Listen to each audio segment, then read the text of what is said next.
नमस्कार. जेयूज किचनमध्ये आपलं सर्वांचं स्वागत आहे. चला मग आपण आपल्या रेसिपीला सुरुवात करूया. गॅसवर कढई ठेवलेली आहे. आता कढईमध्ये मी तेल ओतून घेतलं. तेल आता बऱ्यापैकी गरम झालेलं आहे. आता तेल गरम झालं, मी त्याच्यामध्ये जिरे टाकून घेतले.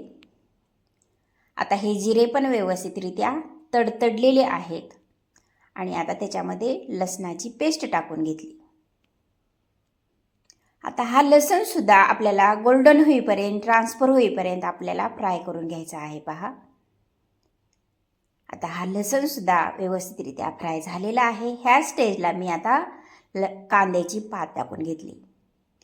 आता ही कांद्याची पात मी कापून घेतली, बारीक काप करून घेतले, तुकडे करून घेतले, धुवून घेतलं, स्वच्छ करून घेतलं आणि ही पात मी आता कोरडी करून ह्याच्यामध्ये टाकून दिलेली आहे. पहा, आता ही पात बऱ्यापैकी शिजू द्यायची, थोडी मऊ होऊ द्यायची.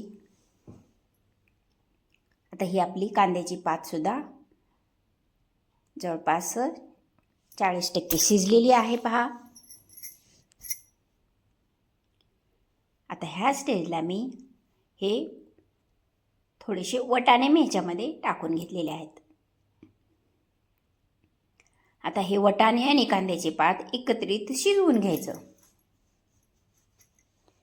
आपले हे वटाणे फ्रेश वटाणे आहेत.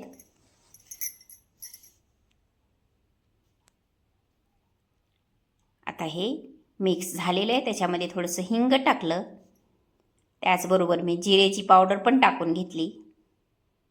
आता आपण हळद टाकून घेऊया. आता त्याचबरोबर बेडगी मिरचीचं 1 चमचा टाकला आणि त्याचबरोबर मी आता हे आपलं घरातलं लाल तिखट पण टाकून घेतलं आणि चवीनुसार मी आता मीठ टाकून घेते. आता हे मीठ पण टाकून घेतलेलं आहे. आपण आता व्यवस्थितरित्या ह्याला मिक्स करून घेऊया. पूर्ण भाजीमध्ये आपले जे काही ड्राय इन्ग्रेडियंट आहेत हे आपण आता सगळं मिक्स करून घेतलं. पहा, अशा पद्धतीनं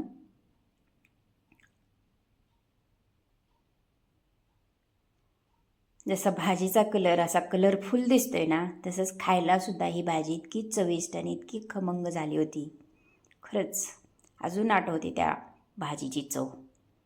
बघा, आपण आता त्याच्यावर खोबऱ्याचा किस टाकूया. त्याचबरोबर शेंगदाण्याचं कूट पण टाकलेलं आहे मी ह्याच्यावर. बघा, हे कूट पण टाकून घेतलं आणि आता हे खोबऱ्याचं किस आणि हे कूट एकत्रित करून घेऊया आपल्या भाजीमध्ये.